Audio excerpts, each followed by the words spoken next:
Hi, I'm Tim. Welcome to Watchbox, and thanks for logging on. If you love this watch, email me, tmosso@thewatchbox.com. It's in the description below. Your purchase and pricing email question line for buying this or any watch you see here on our channel, our social media, or our website. Reach out to me directly, tmosso@thewatchbox.com. And today we are discussing a delightful Baselworld 2017 launch, the Zenith Chronomaster Heritage 146.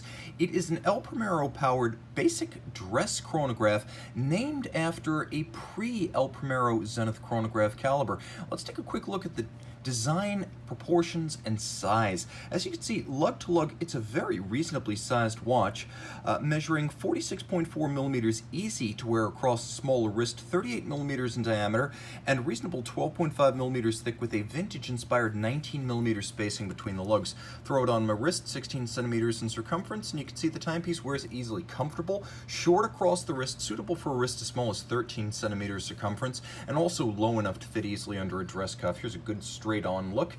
Throw the watch into the hand, examine the hardware and the software, and it satisfies. You can see there's a perforation pattern on the top of this matte blue calfskin strap. You can see monotone stitch, folded edge on the underside. It's a Zenith factory strap, so not only is it a brand new piece, but you can see there's a rubber inlay on the bottom to protect the leather from the oil, moisture, sweat, and grit of the wrist. A simple, no-nonsense Zenith star polished steel pin buckle, steel case, all of high polish, and you can see that it's basically the modern-day Chronomaster case shape.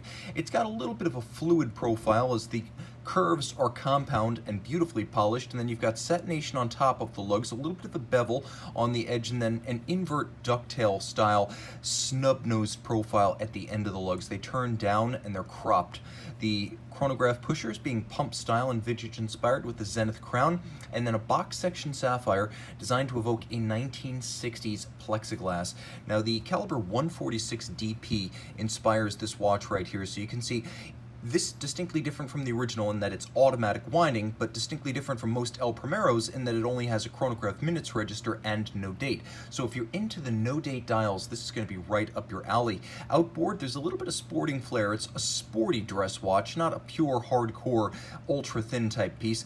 It's 100 meters water resistant, automatic winding, and it's got a tachymeter outboard for gauging the speed of, for instance, a car between the start and the stop of a flying kilometer.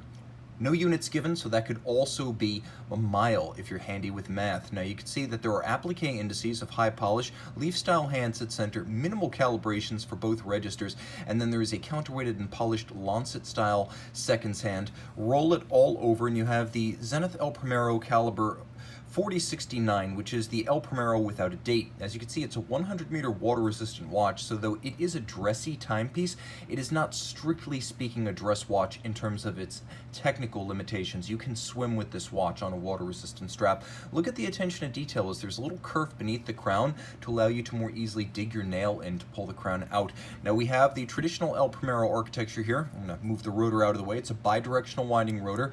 You can see that there is a lateral clutch as well as a blued column wheel, so the column wheel making for a very crisp actuation, and the lateral clutch, though not quite as efficient as a vertical clutch, much more beautiful and visible. The El Primero is one of the most visible and gorgeous of automatic chronograph calibers, as most automatic chronographs don't let you see much. The El Primero actually looks good and shows you the works. 36,000 vibrations per hour. It does not have hacking seconds, but it does beat away at 10 beats per second, the famous El Primero high beat rate, which is one of the reasons the El Primero features a smoother scroll of the seconds hand than would a conventional chronograph operating at 4 Hz. This is 5 Hz. 50 to 52 hour power reserve, and as you can see, it is a good looking movement with some handsome finishing flourishes.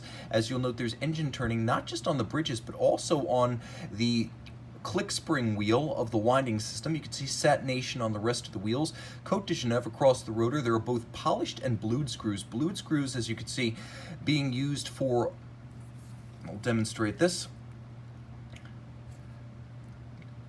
distinct functions of the watch, as the blued screws are used for regulation and the polished screws principally hold components in place.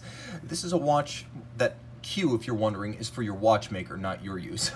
So you have two different types of screws, 2 registers, no date, a 38mm steel case, and a lovely vintage evocative watch that is nevertheless built with modern materials, finish, specifications, a gorgeous blend of Zenith's past and present. This is the Chronomaster Heritage 146.